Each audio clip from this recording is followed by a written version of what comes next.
Hello, Nakama, and welcome back to the Church of One Piece. I am your pastor, the One Piece Apologist, and we are gathered here today to study the Book of Gaimon. It's a short book and all in one chapter, so today we will be looking at chapter 22, Strange Creatures. It's actually really beautiful and touching to me, Nami fixing Luffy's hat.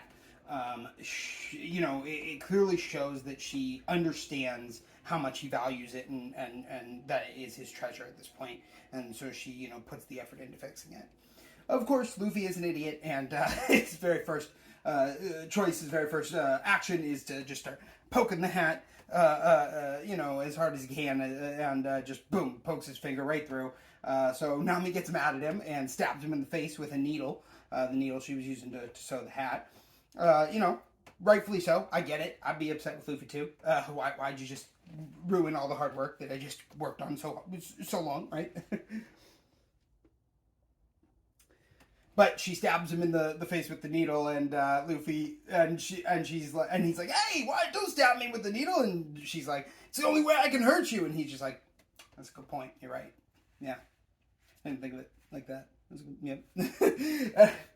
It's just so funny. It's funny to me. And I love how Luffy is convinced of these things sometimes. But Nami is lecturing Luffy and Zoro about basic seamanship, about needing to know how to navigate, about bringing food along with them, blah blah blah blah.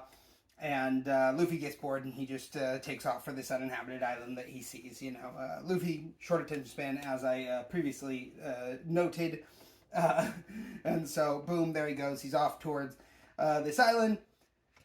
And so Nami is like, "Come back!" But then she just has to give chase. She realizes, and Zoro decides to just keep sleeping when they're at the island because his guts are still spilling out. So he is resting up, healing up. Good for you, Zoro. So only Nami and Luffy are really a big part of this story, but they get off and start exploring this uninhabited island, like the woods in this uninhabited island. And they start seeing these strange hybrid creatures, much like the animals from Avatar: The Last Airbender. They remind me a lot of those, and actually this came first, though, so it's possible that Avatar was inspired by this island of strange creatures from One Piece. But they keep seeing these strange creatures, hybrid creatures. And Nami sees one half of it, whereas Luffy sees the other half, right? And, it's like a lion pig, and Nami's like, "What a weird pig," and Luffy's like, "What a weird lion," and they see a snake rabbit, and Nami's like, "What a weird snake," and Luffy's like, "Yeah, what a weird rabbit, and I love how that is showing that they're kind of having these two opposing looks at something. They have two different perspectives on the same thing. Very funny then. The trial of the forest that was promised, it just ends up being Gaimon trying to shoot them. He's like, "Or face the trial of the forest," right? And then it's just like, oh, it's just him trying to shoot them. And of course, Luffy is rubber, so bullets bounce right off of him. Do not hurt him.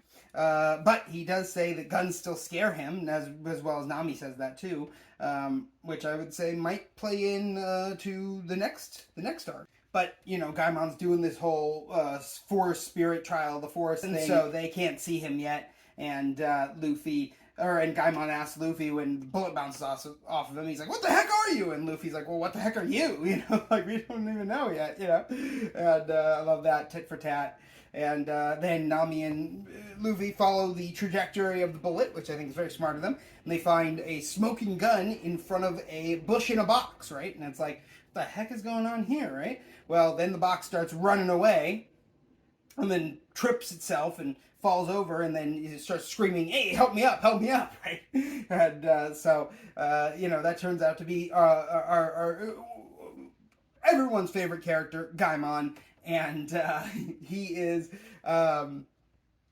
and he has been stuck in this box for the past 20 years, living on this island with these strange creatures. They're talking, and Luffy is like, "So you're stuck in a box. Are you a boxer?" And it's just, some of that stupid humor, and it's really cool to see how Oda Sensei balances that kind of humor along with some of the high emotion that we'll experience later in the chapter, right?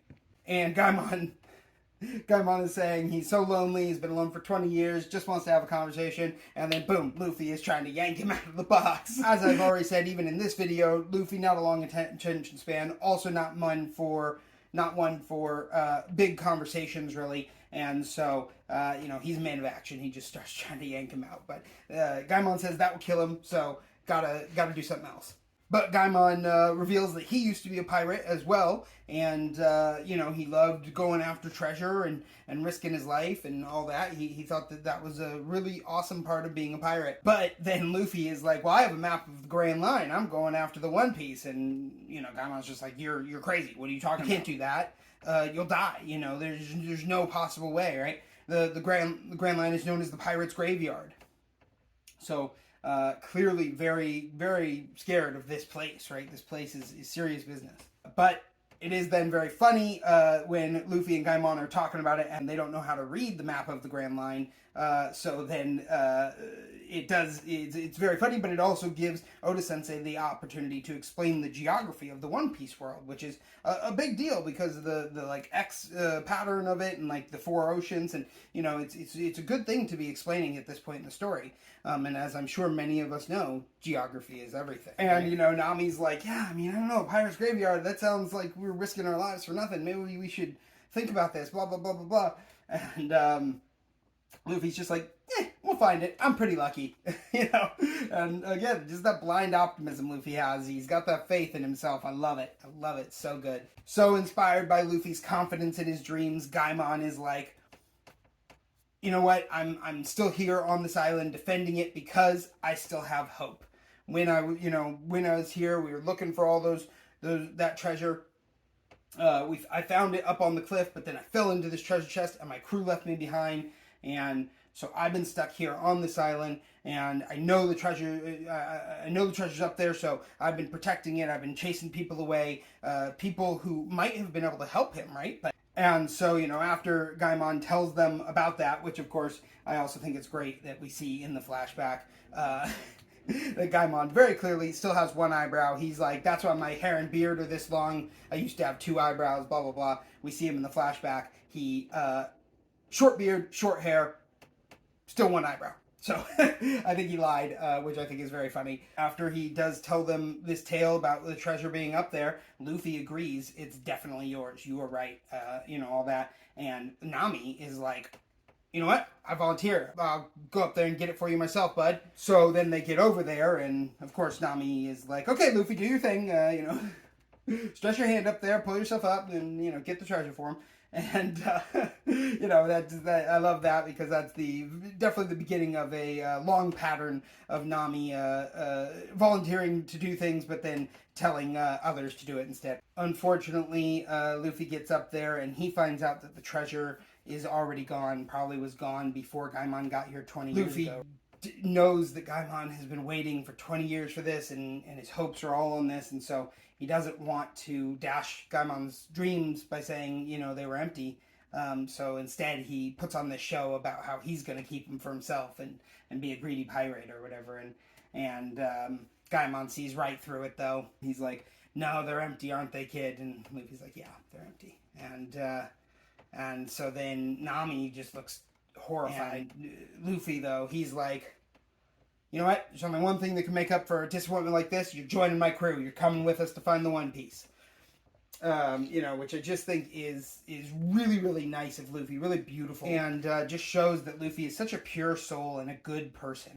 But Gaimon chooses to stay on the island because he has grown to love the hybrid animals and to care for them. And so he wants to stay and protect them. Because some of the people who showed up on the island over the 20 years weren't looking for the treasure up on the cliff. They were looking to poach these rare animals. And so he wants to make sure that they are protected. So Gaimon sees them off, wishes them well, and says, go find the One Piece and make the world your oyster, Luffy. And Luffy says he will. That's been the review for Chapter 22, Strange Creatures. And as always,